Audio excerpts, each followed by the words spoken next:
Hello guys, welcome to our channel. কেমন আছো তোমরা সবাই? আশা করি খুব ভালো আছো। আমরাও খুব ভালো আছি। আজকে আমরা বেরিয়ে পড়েছি নৈহাটি এক্সপোতে যাব বলে। তো সামনেই যেই প্যান্ডেলটা দেখতে পারলে সেটা হচ্ছে রাজেন্দ্রপুরের প্যান্ডেলটা।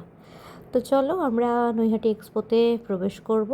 দেখতেই পাচ্ছ কত ভিড়, আর সাইডে তো নানা রকম দোকান, খাওয়ার বলো বা খেলনার জিনিস বলো, তার সাথেই গাড়ি ঘোড়া, টোটো, অটো সব মিলিয়ে একদম অনেকটাই জ্যাম হয়ে গেছে। তো গাইজ তোমরা দেখতে পাচ্ছ আমরা প্রবেশ করলাম নৈহাটি এক্সপোর মধ্যে। তো এটা হচ্ছে বাইরেটা। স্নেহা তো ওই নাকরদোলা দেখেই আগে থেকেই ভয় পাচ্ছে, এটা বলছে। তো বলতে গেলে আমার কাছে জম বাবা।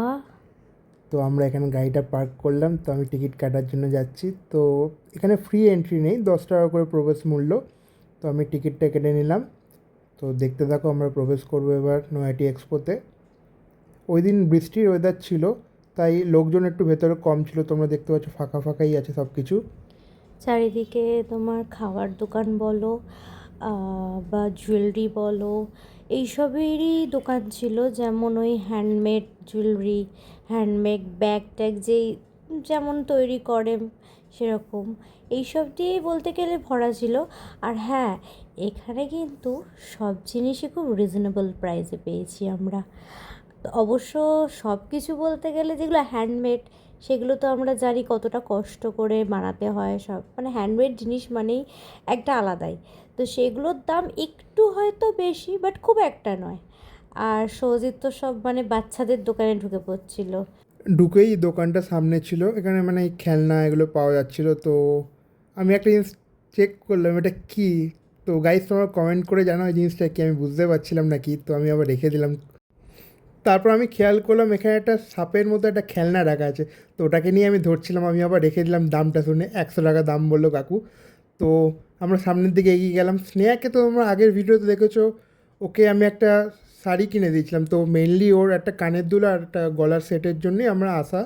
তো এই দোকানটায় ঢুকেছি। তো স্নেহার এই কানের দুলটা পছন্দ হয়েছিল, কড়ির কানের দুল। শুধু এটা না, মানে আমি দুটো কানের নিয়ে একটু কনফিউজ ছিলাম যে কোনটা ভালো লাগবে। যে কড়িরই ছিল, কাকু আমাকে দেখাচ্ছিল যে এটা ওটা, বাট আমার তো এই বড় এই সাইডেরটাই বেশি ভালো লাগছিল। সৌজিতেরও সেম, যে হ্যাঁ তুই এটাই নে। তো আমি এই সাইডে আরও টপ কানের বলো এইসব দেখতে ব্যস্ত ছিলাম।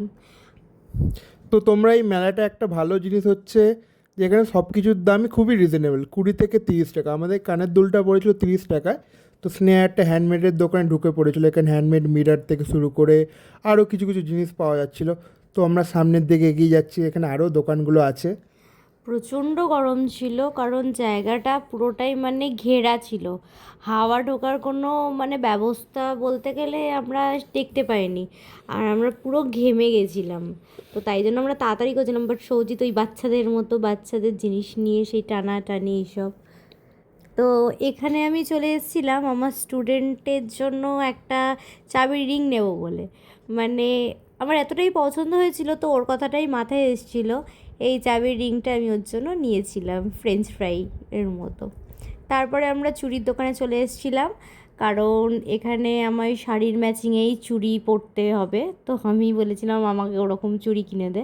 তো হ্যাঁ, মানে লাক ভালো ছিল যে আমরা ওই চুড়ি পেয়ে গেছিলাম। তো গাইজ আমরা এতটাই গরম ছিল ওখানে, আমরা বেরিয়ে ফেরার টাইমে ভিডিও করতেই ভুলে গেছি। প্লাস রাস্তাটা অনেক জ্যাম ছিল, নয়াটির রাস্তাটা তোমরা তো জানো। তো আমরা খেয়েছি, সেই ভিডিও করতেই ভুলে গেছি। তো এখন আমরা স্নেহাকে ওর বাড়িতে দিতে এসেছি। তো এইগুলো কিনে দিয়েছি ওকে। তো তোমরা দেখো। আর অবশ্যই জানিও কেমন লাগলো, কোনটা আর কোনটা বেশি ভালো লাগলো। তো চলো গাইজ, আমরা এখানে ভিডিওটা শেষ করছি, প্রচণ্ড গরম।